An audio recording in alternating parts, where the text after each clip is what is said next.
Hello दोस्तों, आप सभी का स्वागत है ज्ञान स्टोरी चैनल में। चैनल को सब्सक्राइब जरूर कर ले।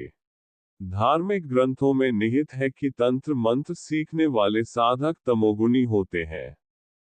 पिचासी सीखने वाले तांत्रिक भूत प्रेत की पूजा करते हैं।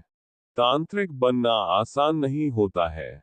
जब भूत प्रेत मायावी शक्ति से तांत्रिक की परीक्षा लेता है तो कमजोर दिल वाले साधक तंत्र साधना को बीच में ही छोड़ देते हैं। इससे उनकी शारीरिक और मानसिक सेहत पर बुरा असर पड़ता है। धार्मिक ग्रंथों में निहित है कि तंत्र मंत्र सीखने वाले साधक तमोगुणी होते हैं। इसमें भी कई वर्ग हैं। तांत्रिक जगत जननी आदिशक्ति और भगवान शिव के भी उपासक होते हैं। वहीं पिचासी सीखने वाले तांत्रिक भूत प्रेत की पूजा करते हैं। तांत्रिक बनना आसान नहीं होता है।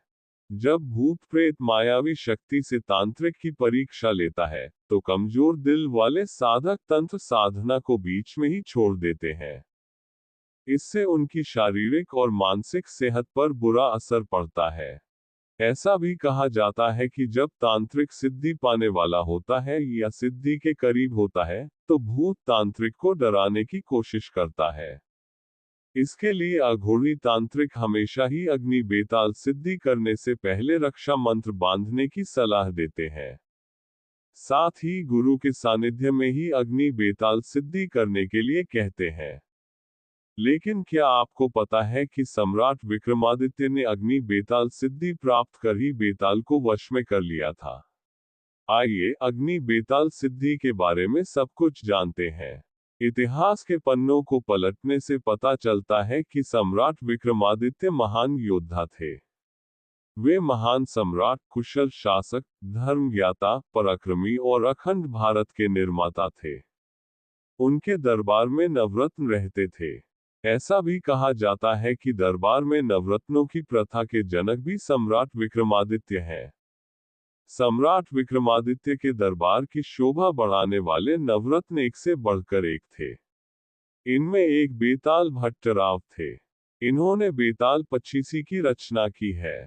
बेताल भट्ट का शाब्दिक अर्थ भूत प्रेत का पंडित होता है।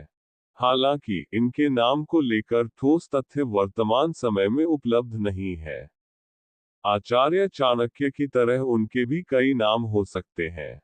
हालांकि साक्ष्य उपलब्ध नहीं है। इतिहासकारों की माने तो बेताल भट्ट उज्जैन के शमशान से वाकिफ थे। आसान शब्दों में कहें तो शमशान में उनका आना जाना रहता था।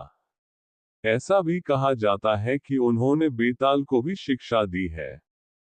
हालांकि इसका कोई प्रमाण अभी तक नहीं मिला है। कई इतिहासकारों का कहना है कि बेताल भट्ट बेताल पचीसी के प्रकांड पंडित थे। उन्हें सम्राट विक्रमादित्य और उज्जैन के शमशान में रहने वाले बेतालों की शक्ति की पूरी जानकारी थी।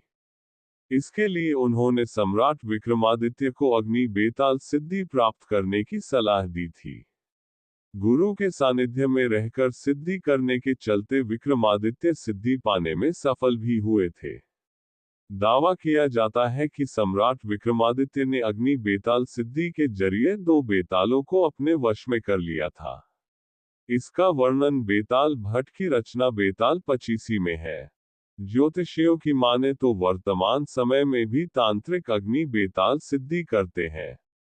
बेताल के जरिए साधकों को सभी कार्यों में सिद्धि प्राप्त होती है। तांत्रिक या सीखने वाले साधक बेताल से मनचाहे काम पूरा कराता है। वहीं बेताल आने वाली सभी मुसीबतों की जानकारी साधक को देता है। साथ ही आने वाली बला को भी टालता है। इससे साधक या उसका परिवार बुरे संकट से बच जाते हैं। इस सिद्धि में भगवान शिव की उपासना की जाती है। हालांकि कमजोर दिल वाले अग्नि बेताल सिद्धि कभी न करें।